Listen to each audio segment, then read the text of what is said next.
Hello friends, welcome to CC online lectures. Myself, Dr. Aditya P. Tripathi, Assistant Professor, Department of Commerce, Shamlal College Evening, University of Delhi.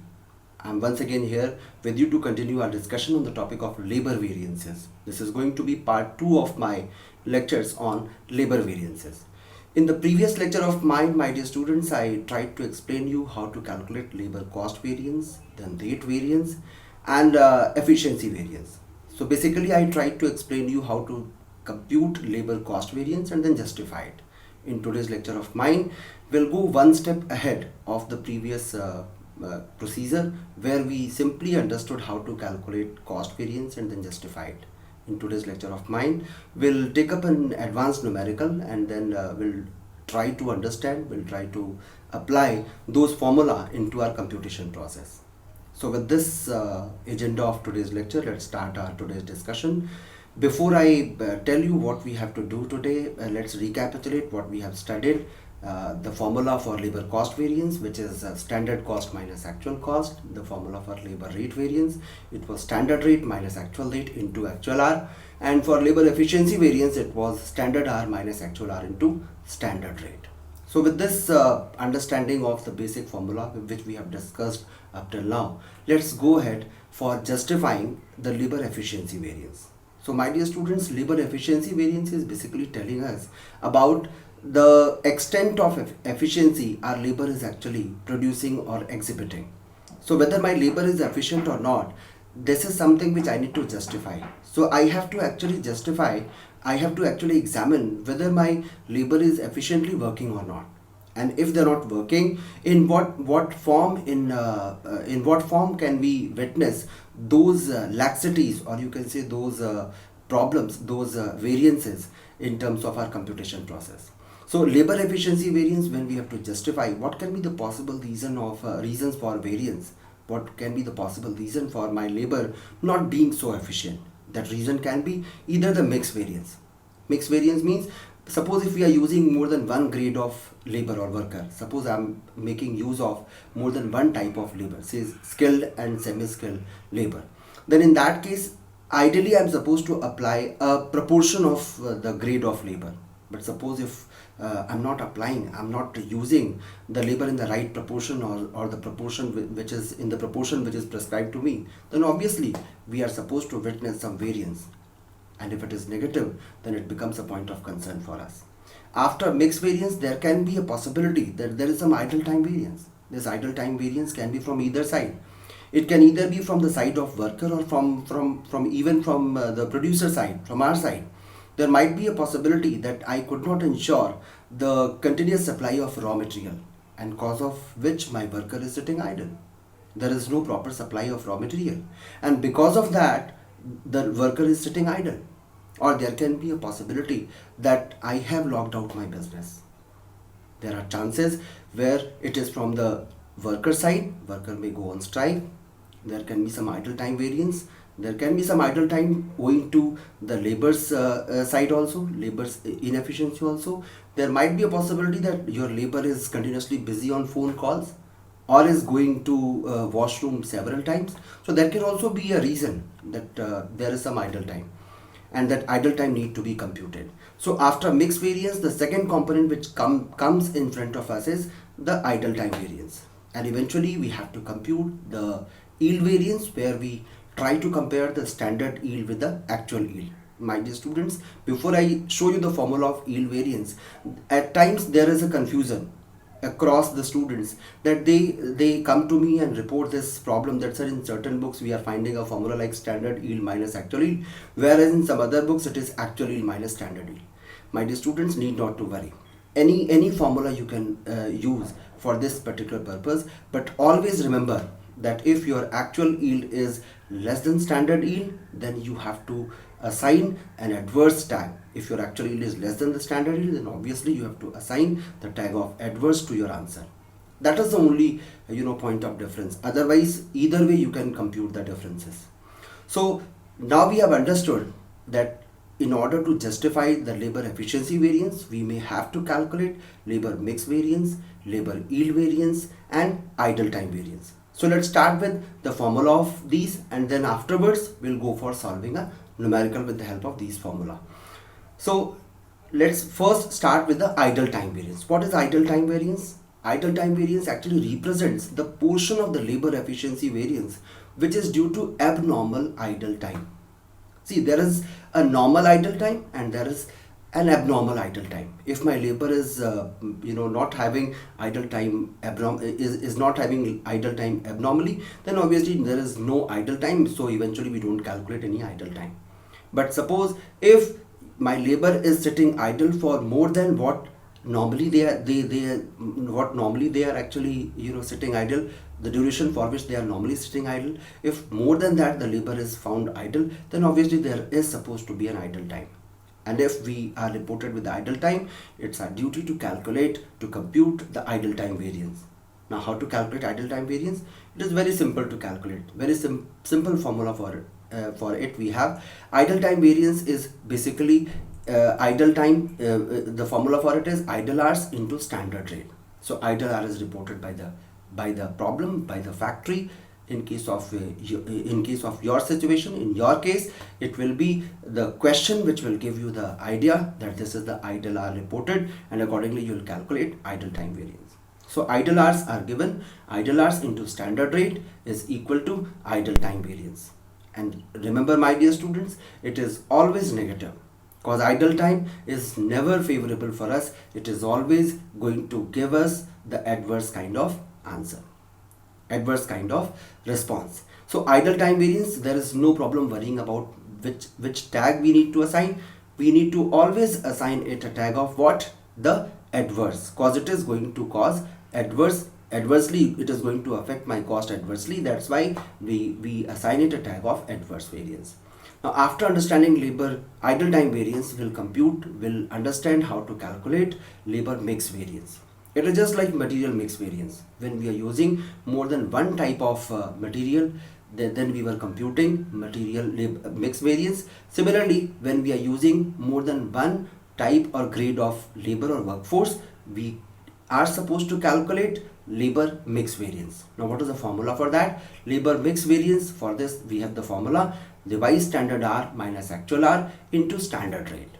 Remember, labor mix variance arises only when more than one grade of labor is employed. This is something which you are supposed to keep in mind.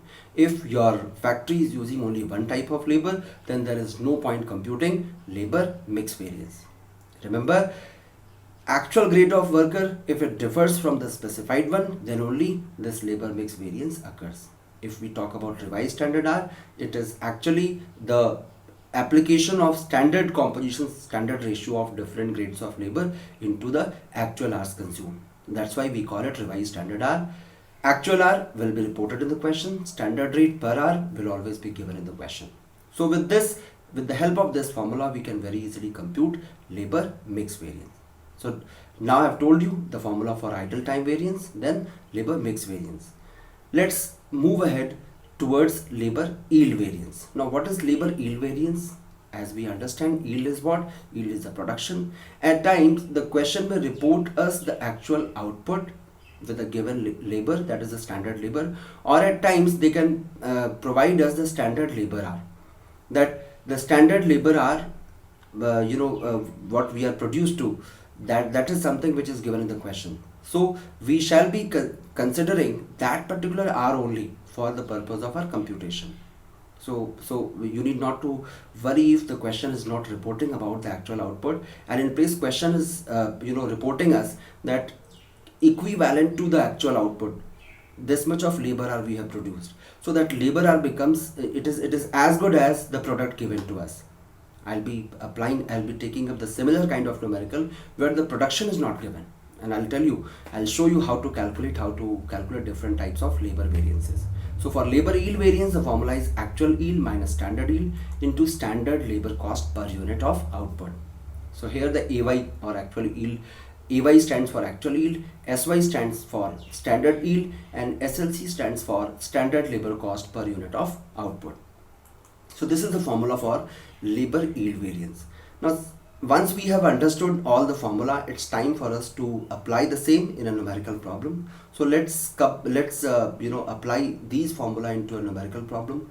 my dear student, this question is going to be little bit advanced kind of question where we'll be applying all the formula, where we'll be making use of all the formulas like labor cost variance, labor rate variance, efficiency variance, mix variance and yield variance. So let us see how we apply these formula into a question. So let's go ahead with the problem number 2. With the details provided by Sakshi Limited in relation to standard labor employment, which is given here, it is reported that during 40 hours per week of working, the gang produced 1800 standard labor hours of work. So the question is reporting you that along with the 40 hours per week of working, the gang had produced 1800 standard labor hours of work. So here the question is not reporting us the output. In place of that, it is reporting us that they have produced 1800 standard labor hours, right? So we'll be considering this 1800 standard labor hours, at par with the product, at par with the production. The question is asking us to calculate labor cost variance, labor rate variance, labor efficiency variance, mix variance and yield variance. Further, the question is giving us the details like this. There are 3 categories of workers. If we look at the columns, we find this category of skilled workers, semi-skilled workers and unskilled workers. Question is reporting us the standard number of workers in the gang for all 3 categories of workers like 32, 12 and 6. Actual number of workers employed 28, 18 and 4. Standard wage rate per hour for each category of worker is reported here 3 to 1, rupees 3 per hour, rupees 2 per hour and rupees 1 per hour. And actual wage rate per hour is also reported rupees 4, 3 and 2. The question is giving you all this information and asking you to calculate all types of labor variances, like starting from labor cost variance to yield variance.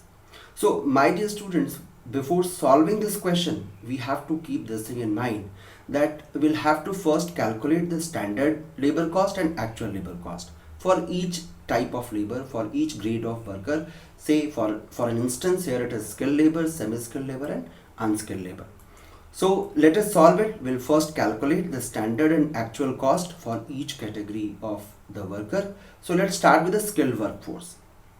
For the skilled workforce, or you can say for every type of workforce, 40 hours per week is the standard hours of production or standard hours for which they are supposed to work.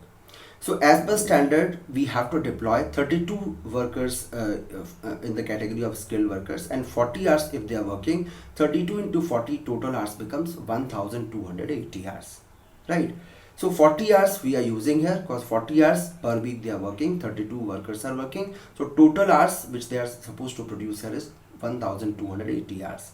And standard rate for skilled workers are given 3 rupees per hour. So we'll multiply it with 1280 hours and eventually we'll get a value of 3840 rupees. So this is the standard cost for the skilled worker. The same process we have to apply for semi-skilled and unskilled. Like again I'm repeating, for unskilled worker 40 hours we are taking, 6 workers are working, so they have worked for 240 hours in a week. Rate is 1 rupee, so the total amount comes to be 240. So in the standard category we are supposed to calculate the standard hours first and then multiply it with the standard rate per hour to arrive at the standard cost of that specific category of workforce. Say for example here it is skilled worker, semi-skilled worker and unskilled worker. We have computed. Now after computing this we have to aggregate all the hours on one side and the amount on the other side. So if we aggregate all the hours in 3 categories, that is 1280, 480 and 240, the total hour becomes 2000 hours. And if we aggregate the cost 3840, 960 and 240, we get a cost of 5040 rupees. For actual cost, need not to worry because the total actual number of workers and the rate is given. So we have to simply take up the number of workers, their hours, again the weekly 40 hours we have to take up 1120 hours into 4 and we get the value 4480. So the same process we have to follow for computation of actual cost of workers in each of the category. And once it is computed, we have to aggregate the hours as well as the amount. The total hours becomes 2000 hours and the total amount becomes 6960. Once you have done this computation, you can call it as your basic chart for the numerical problem on labor variances. This is the basic chart. So we have to be very vigilant while preparing this chart, because the entire computation, entire further computations will actually be dependent on this particular chart only. So my dear students, we have to exercise extra, we have to be extra cautious while preparing this chart. So we have to first calculate the standard cost of labor of each category of labor, and then actual cost along with the hours. So hours and amount for both the categories, that is standard and actual. Once it is computed, now we can calculate the labor cost variance and rate variance, and further the efficiency variance. Now by the arrow, I'm just trying to show you here that 40 hours of labor hour is very crucial here. 40 hours means 5 days a week, 8 hours per day. For instance, you can justify this 40 hours like this, that the laborers might be working for 5 days a week for 8 hours, so 40 hours they are working, and this 40 hours is very crucial. This is something which most of the students ignore in such type of numerical problem. What they take number of laborers and multiply it with the rate. Remember, number of labor is important for us, but what is more important for us is the number of hours for which they are working. So regardless of the fact that how many laborers or workers you have deployed, you have to understand that for how many hours they are working, and that is something which is more important for us. After understanding this, now we'll calculate labor cost variance. Formula is standard cost minus actual cost. In this specific numerical problem, the company had actually used 2000 labor hours, whereas they were supposed to produce only 1800 labor hours, which was reported at the very outset. So we'll have to calculate the standard cost for actual labor hour, that is 1800. So for 2000 labor hours, if they are incurring a cost of 5040, for 1800 hours, what should be the cost? If we apply the simple ratio here, then we get a value of 4536, and this is nothing but the standard cost for actual output. This is something which you have to calculate. We have to be very vigilant while looking at the question, that whether we are given the standard cost for the actual output or it is not given for the actual output. My dear students, here the standard cost is given for 2000 working hours, whereas ideally or as per standard we are supposed to work for 1800 hours only. So by simply applying the ratio, we have computed the cost, and the standard cost for actual output becomes 4536. Now this is my standard cost. This is something which is over and above, or you can say an additional kind of calculation which we have done here, because this question is demanding for such type of calculation. This is something which is differentiating this question from other simple numerical problems on labor cost variance. So standard cost for actual output is 4536. Now since we have both the values, standard cost as well as actual cost, we can very easily compute labor cost variance. Formula is standard cost minus actual cost. Standard cost we have computed 4536. Actual cost is 6960. Since actual cost is more than the standard, then obviously it is going to be adverse for us. The value comes to us is 2424 adverse. Now this is my labor cost variance. Once it is calculated, we'll have to justify it by computing rate variance and efficiency variance. So let's calculate labor rate variance.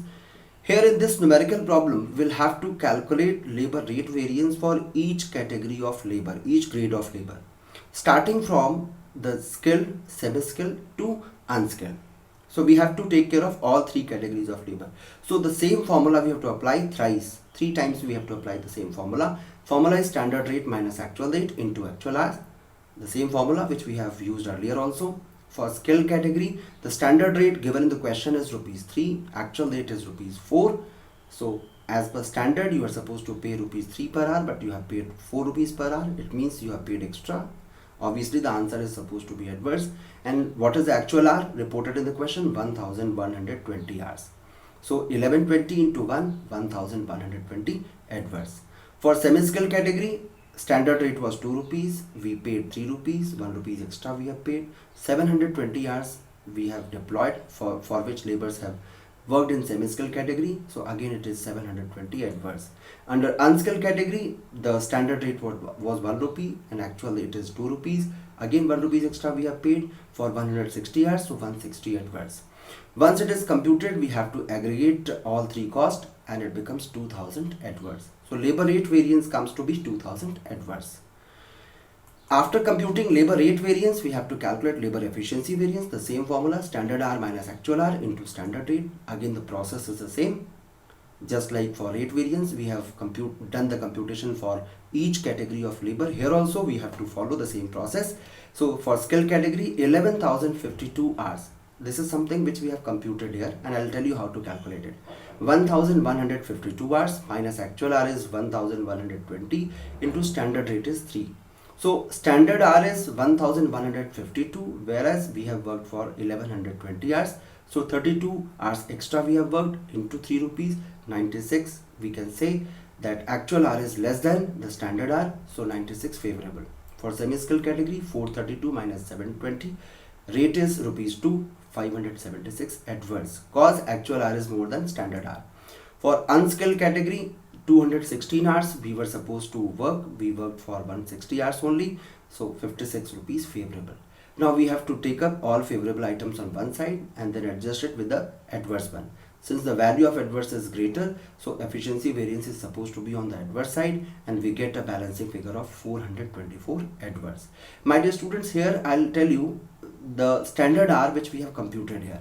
For this the formula is, remember, for 2000 hours we were using 1280 hours of labor. For skill category I'm showing as an example here. So by using total labor hours of 2000, we have used skilled labor for 1280 hours. So we have simply calculated for total hours of 1800 how many hours of skilled labor is to be used, and it comes to be 1152 hours. The same process we have to follow for semi-skilled as well as unskilled for computing standard hour.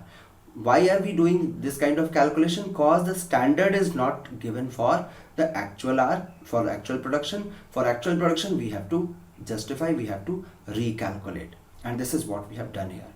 After it is computed, now we can justify the labor cost variance by aggregating it with the labor rate variance and efficiency variance, and here the answer is justified. Both the sides are same. Left hand side is equal to right hand side. Cost variance is equal to rate variance plus efficiency variance. Now after computing it, the next step is we have to calculate labor mix variance. I told you, for that the formula is revised standard hour minus actual hour into standard rate. Skilled labor, revised standard hour for skilled labor 1280, actual hour 1120, and standard rate given in the question 3 rupees, so 480 favorable. For semi-skilled it is 480 minus 720, revised standard hour is 480, actual hour is 720, rate is 2 rupees, so again 480 adverse. The reason is the revised standard actual hour is greater than revised standard hour. For unskilled labor, again 240 is revised standard hour, actual hour is less than that, 160, so 80 favorable, and the rate is 1 rupee. Once we have aggregated 480 favorable, 480 adverse, they are adjusted, the value becomes nil, so we get labor mix variance to be 80 favorable. So rupees 80 favorable. Now for your understanding, I'm showing you here why we didn't calculate the revised standard hour. The reason is the total hours as per standard is 2000 and actual is also 2000. That is why we have not applied the ratio, the standard ratio of different category of workers into our actual output to calculate revised standard hour. In fact, 1280 hours, 480 and 240 hours which are given, they are actually in the same ratio in which the standard prescribes. So there is no point calculating revised standard hours. Labor yield variance, for that the formula is actual yield minus standard yield into standard rate. Actual yield is given in the question 1800 hours. Standard yield here is 2000 hours. Remember, it is given in terms of hours. So standard was 2000, actual is 800. Obviously the answer is supposed to be adverse. 200 adverse into standard rate 2.52 is equal to 504 rupees adverse. Here I would like to explain you the way we have to calculate the standard rate. How to calculate it? We have to simply take up the standard cost divided by labor hours, then it will give us the standard rate per hour of labor.